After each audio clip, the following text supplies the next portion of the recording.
pictures that we see in here are of things that we either have done with students or that you can expect your daughter to do on the program. So yeah, like I said, we'll talk a little bit about Berlin and have some time to answer any questions and or if there were more people here to connect with future fellow travelers. Yeah.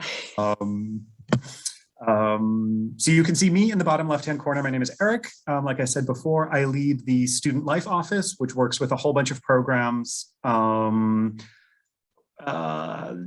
school and college and internship and gap year and all sorts of stuff. So we just have a lot of sort of the common services, whether it's orientation, cultural programming, day-to-day support, stuff like that. My colleague Rachel, who you see here, will be hosting this tomorrow night for the other summer program we lead, Global Entrepreneurship.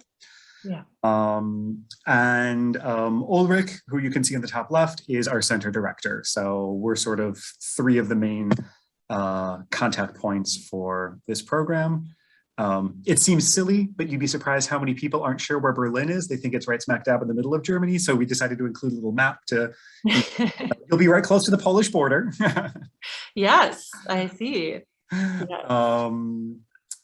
Yes, cultural reasons why it's interesting to go to Germany, arts, music, business, etc. When I was more in the traditional academic realm, working at universities in the US, I would always tell students that there is no major for which German is a bad minor. Because if you think about it, whether it's chemists or mathematicians, whether it's musicians, philosophers, artists, Germany's pretty much generated leaders in the tops of all of the fields. And so whatever you're interested in academically, there's that background here in Germany, plus lots of fun things like soccer and bread and sausages. Yeah, agree. Yeah.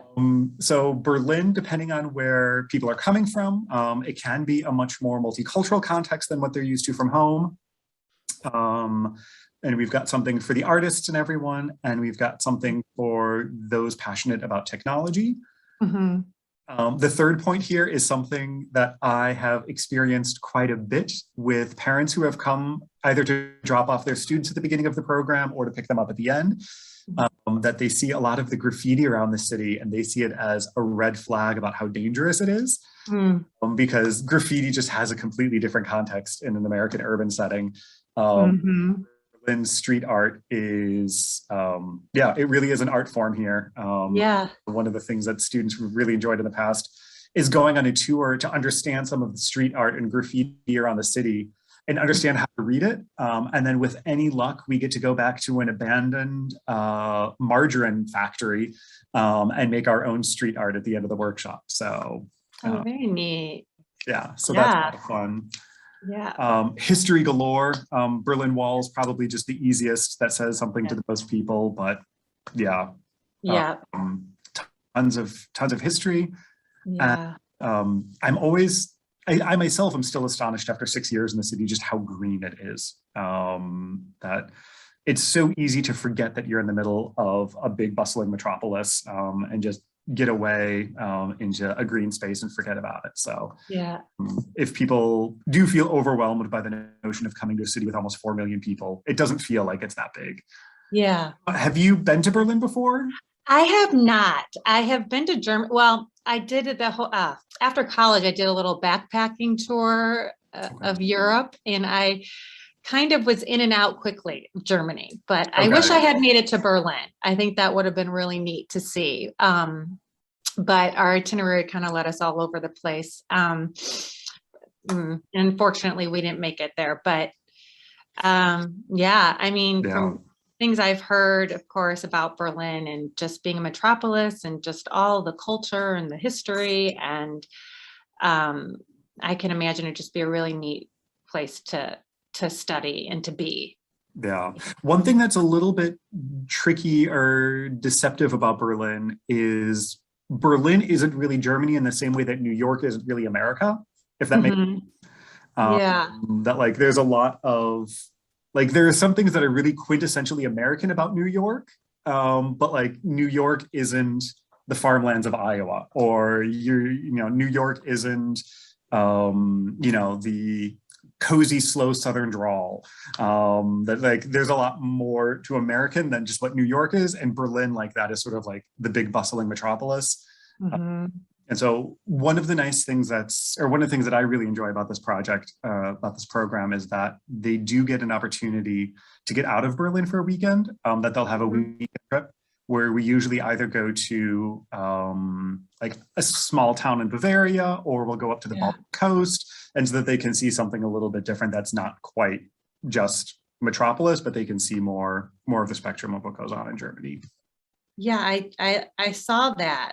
That's a great thing for sure. Yeah, I think I saw pictures of it. Yes. Mhm. Like I said, we have two different programs. Tonight, we're going to be focusing on the language and culture program. And tomorrow night, we have another workshop like this that talks a little bit about the global entrepreneurship program. Mhm. So if you're curious, I can send you the link for tomorrow night as well. Mhm. Like I said, we'll focus on the language and culture program tonight, Mhm. which has, or rather, I guess this afternoon, it's 9 p.m. in Berlin. So Oh, okay. let me tell you now. Yeah, I got it. So the typical program has 15 hours of class per week.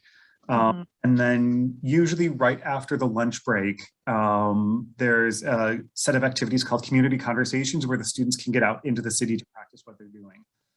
So, we've got a couple markets not too far from campus. And so if they've just learned food vocabulary, then, perhaps they'll get an extra couple euros with their lunch stipend, and their homework will be, okay, so go to the marketplace and pick up one of each of these fruits and 3 things that you've never seen before at a market. You don't know what it is, and we'll come back and we'll try it out, we'll taste them, and we'll talk about it, and we'll do it. And so on the days when they don't have these kinds of sort of class related, almost sort of scavenger hunt type tasks, to get out and meet people in the community, then we'll have some cultural programming. And then of course, I'll have some free time to explore as well. So we're not going to keep every hour of the day planned out for them. Yeah. We'll let the host family fill in the gaps. Yes. So typically our classes are fairly small. They're usually about 10 to 15 students per class. So it really is easy to make sure that everybody's participating and keeping up with it. And there really is a lot of tailored individual help and support, because as the last point here said, we do ask the students to sign a language pledge that to the best of their ability, they spend the entire summer in German. So that they're not, just practicing their language for the 3 hours in the classroom and then hanging out with other program mates and talking English the rest of the time. That program leaders that will be on campus with them when they're here, and then they've got their host families at home, and hopefully then really motivating them to stay in German as much as possible. Yeah, like I was talking about the community conversation, this is one of the market halls, where they've got a great fresh food stand. Some of the other things that they've done in the past has been, various different things like deciphering street signs or ads on bus stops and things like that, and thinking about, how does advertising here work a little bit differently than what you've seen in the US, or what kind of street rules do you notice? It sounds super banal, but one of my favorite activities to do with the students is something that's just called the curious obvious experiment, that they have to find 2 things that are really obvious that they just instantly understand, and then find 2 things where they just absolutely at all don't understand what's going on or what it is, whether it's an object, whether it's a sign, whether it's a behavior they see people engage in, and to come back and to sort of explore those in a little bit more depth and think about, okay, what is actually going on here? Or the things that I do understand, why is it so intuitive that I understand what it is? Don't quite take for granted sort of the cultural norms that we have and that we come. For the language and culture program, students will be staying in homestays, and our Homestay Network reflects the diversity of Berlin itself, that we have everything from traditional family structures to multi-generational, structures to second or third degree immigrant families. So people, who have Turkish roots, but they've been here for 2 or 3 generations. A couple rainbow host families for students as well. And so really sort of there's a really diverse mix of host families that are that we pull from and work with for the students while they're here. Nice.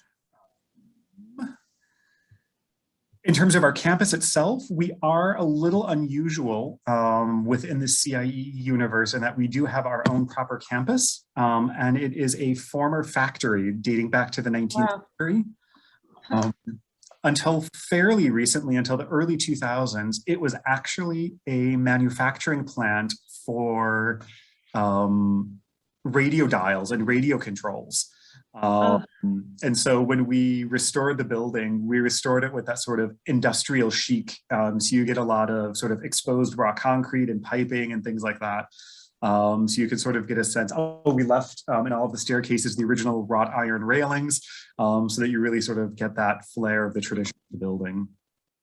And yeah, communal kitchens and laundry facilities are less interesting because the students are in host families, but we do have them here as well.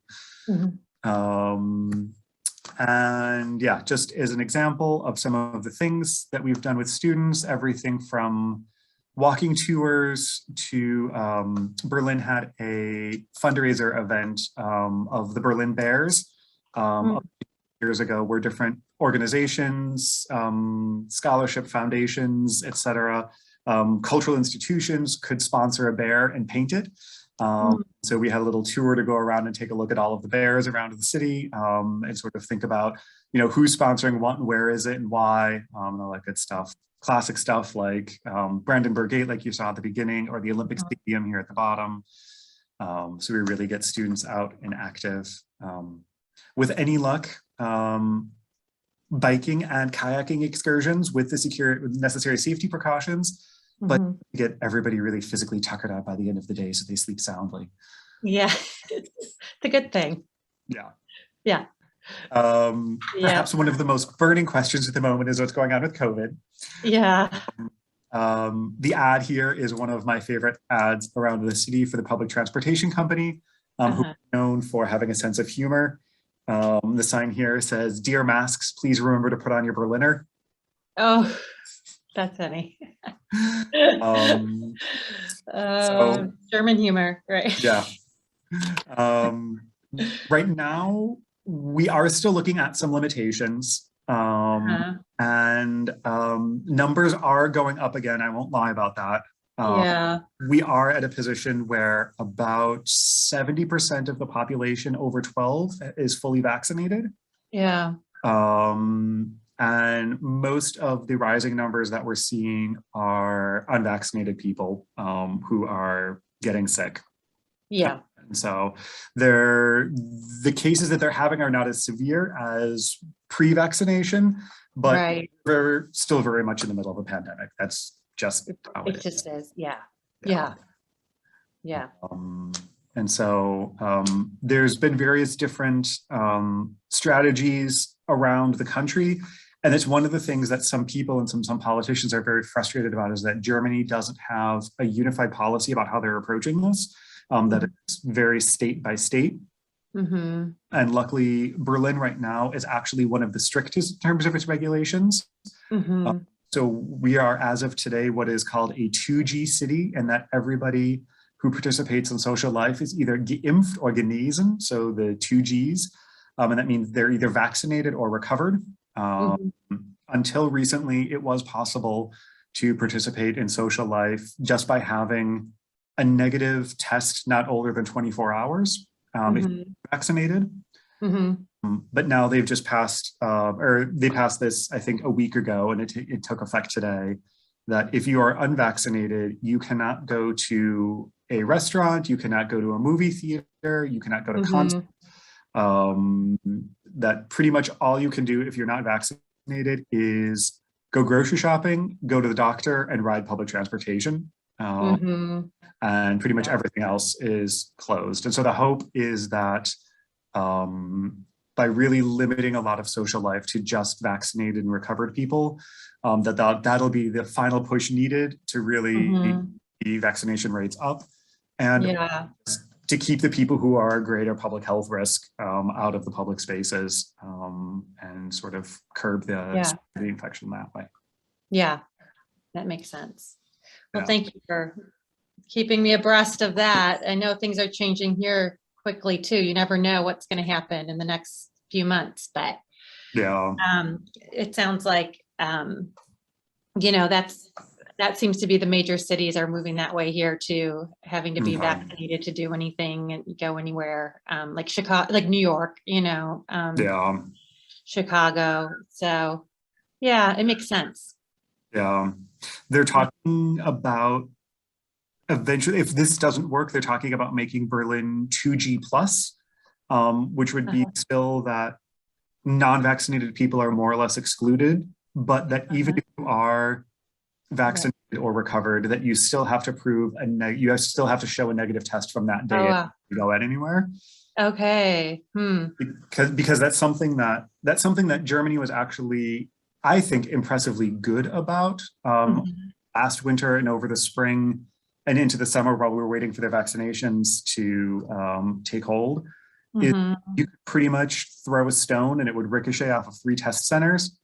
And so it was like you never really had to walk more than 10 minutes to get to your nearest test center. Antigen tests where you would get the results emailed to you in 15 minutes. So oh wow. Yeah. it was just sort of, like just part of your routine to stop at the ATM to pick up cash before you go do something. Okay. You stop at a test center and get tested before you go do something, and then 15 minutes later you've got your results. Oh, that's impressive. Yeah. Okay. Well, that's good to know. And especially, I don't know how it will impact you guys for the summer, for the kids, for the 4-week program. If they're exposed, but they've been vaccinated, do they have to quarantine, or do they only if they show symptoms, or do they just go get tested, or how do you guys handling that, you think? Yeah, so we're still dependent on the health department's structures and regulations for that, which is if somebody thinks that they're showing symptoms, then the first step is to get a rapid test. If that comes back positive, then they're supposed to get a PCR test and quarantine until those results come back, which is usually about 24 hours. Okay. And if it's positive, then there is a mandatory 2-week quarantine, even if they're asymptomatic. Right. And if they're just exposed, but they've been vaccinated and they're not showing symptoms, how are those kids handled? As long as they test negative, they're fine. They don't have to go to quarantine. So we actually just had a case here with our university age students with our college program, where one student who was vaccinated lost her sense of taste. And so she got tested, went through, came back with a positive antigen test, came back with a positive PCR test, and she went to quarantine 2 weeks. We did contact tracing and found the 10 people she had contact with in the previous 24 hours. They went and they all had negative antigen tests. Then they were exposed, but because they tested negative, they were still free to go about their lives. Gotcha. They did a follow-up test 3 to 4 days later, and those all came back negative as well. And so then they were good to go about their lives as normal. Yeah, it's just the way it is. So I guess that's just part of the risk. And if they are quarantined, I guess then do they do the classes online, or? Yeah, that we would then have sort of a hybrid setup going on where I gotta make sure maybe we get those booster shots. Exactly. Yeah. Because that's just another thing that I think we're seeing is that the boosters actually maybe the next, may be helpful, as it wanes, the vaccine can wane over time. So, which makes sense.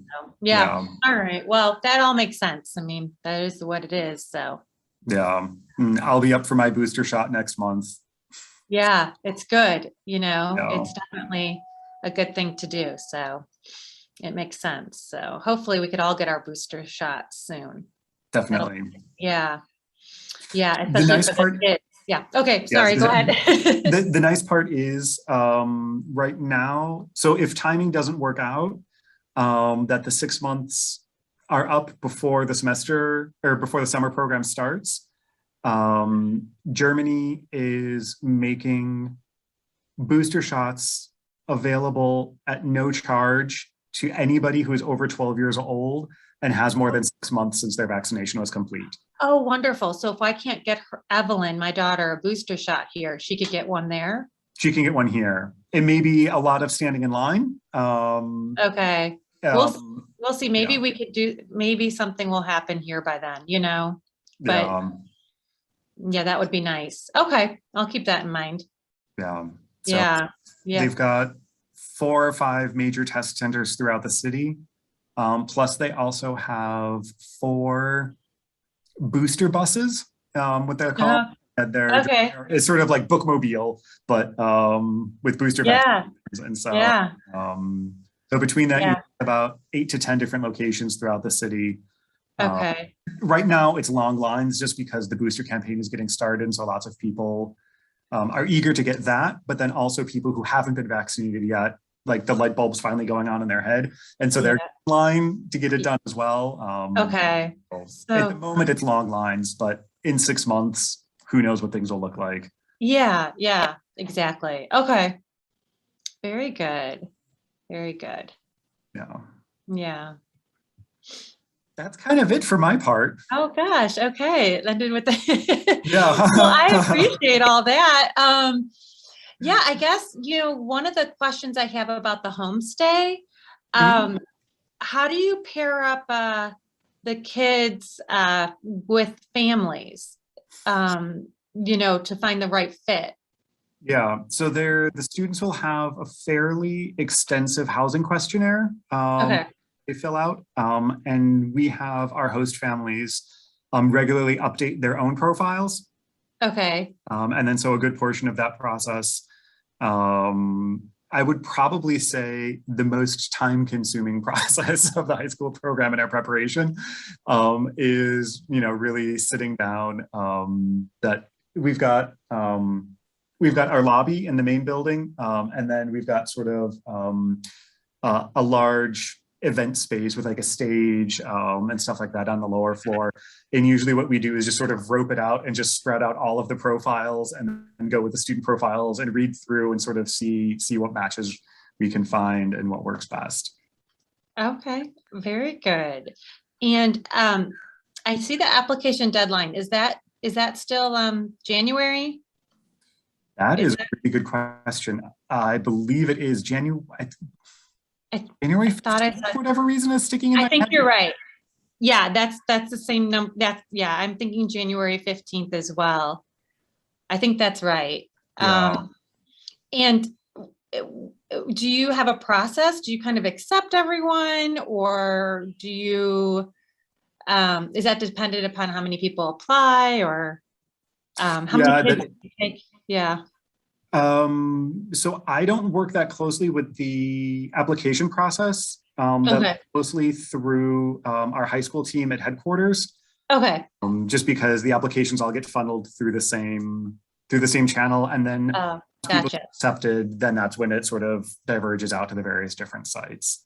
Okay, that makes sense. Yeah, I know there's so many different programs that you guys have. Yeah. Okay, I'm sure I should be asking other questions, and I just can't think of I can't think of any. I'm sure there's logistical things, right, that come up as you move along, but can she fly there on her own, or do the parents generally drop her off? Or drop kids off, I should say, not her off, but yeah. So typically what we do is there are 4 program leaders for each session. Okay.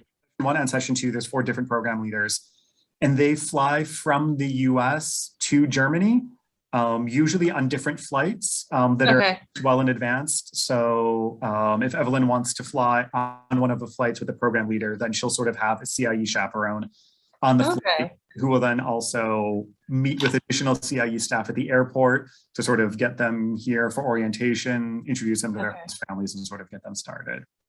Okay. Oh no, that's good. That's a good thing. My husband, if it all works out, he may meet her at the end and they may go off he somewhere, so, Yeah. um, he studied in Rome. So I think he wants to get her there. And it's a good Okay. excuse. It's a good excuse to have to go pick her up, right? Yeah. Um, but yeah, no, it sounds like a really neat program. I imagine the kids, do they come from all over? Do they come Yeah. from all over the world? Like not just the United States, I assume, or is it mostly the US? It is mostly US students. I'd say we have a small handful of international students. Oh, okay. But I'd Okay. say probably in my experience, from what I've seen here, probably about 80% US enrollment. Oh, okay. Okay. Um, Good. I'm sure they get really, the kids bond, right? And are close by the end of the 4 weeks, I imagine. And yeah. they're hanging out on the weekends. They go back to their host families. I've never really like had a host experience. So, um, I assume, is it something where the kids, they go back to the house and really bond with the family for dinners and things like that? Or do they do more things as a group being part of the program? You know what I mean? For those weekends and weekdays, do they generally go back with the families or do they do both? We Time-wise. usually typically encourage students to bond with their host families on the evenings and in the weekends. Okay. Just because the temptation is that much less to fall back into English if they're spending time with their Right. family. That makes sense. Yeah. We try to discourage them from treating their host family just like a bed and breakfast. Okay. That's what okay. You go for meals and to rest and to sleep at night, but otherwise minimal. Yeah. We try to discourage that. Kind of like how my teenagers at our house. Right. I'm kidding. We're not just here to sleep. No, I'm kidding. Yeah. Okay. No, that's understandable. Yeah. And that's good. That's good. I was wondering how that worked. And the school, would she be kind of going to school on her own, learning to get herself there and back and things like that? Yeah. Typically the host families live within about a half-hour commute from the center, which is sort of par for the course for Berlin. Okay. But for the first couple days, they'll bring the student to class and pick them up as well, just so that they get familiar with the public transportation system and how all of that works. Yeah, no, I think that's part of it all, right? Learning to navigate and get around. I think that's part of the neat thing of the program is that you kind of put her, or at least for Evelyn, put her in a situation where she could kind of figure things out. Yeah.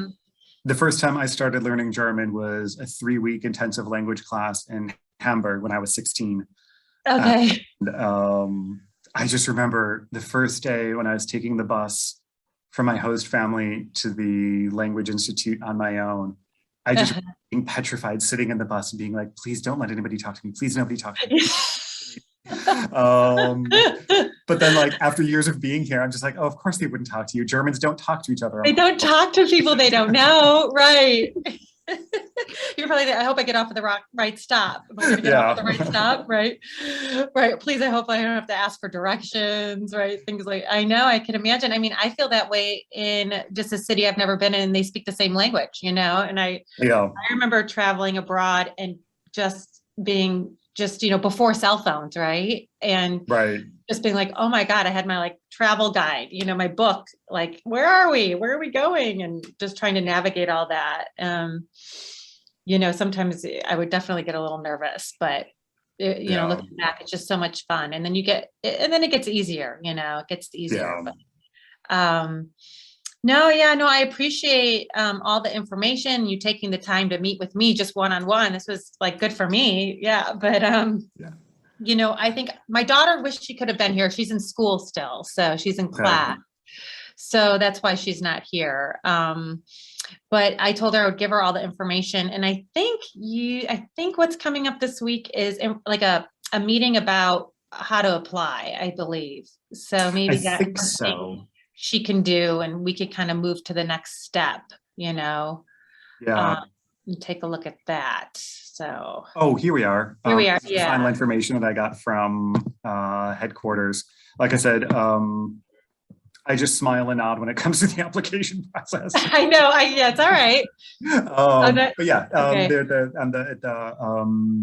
CIE.org/GN Fair.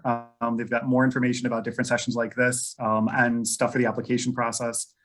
But yeah, it looks like December 1st is what we're shooting for. Shooting for. Okay. Got it. And then the email address at the bottom of the screen, HS Abroad, cleverly high school abroad. Yes. HS Abroad at CIE.org. Okay. And they have the information was a little bit complicated and the URL was a little bit long for something that you can't just click on in my presentation. But I know they do have open drop-in hours. Okay. Geographically, half of the country on Mondays and Wednesdays, and for the other half of the country on Tuesday, Thursdays.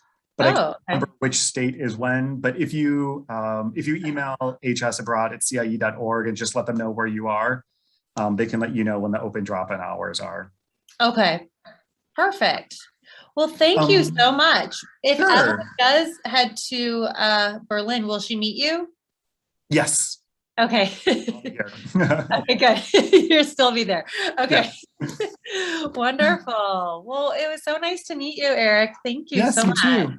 Yeah, yes, take care. We'll be in touch. Yeah. Okay, take care. Bye-bye. Okay.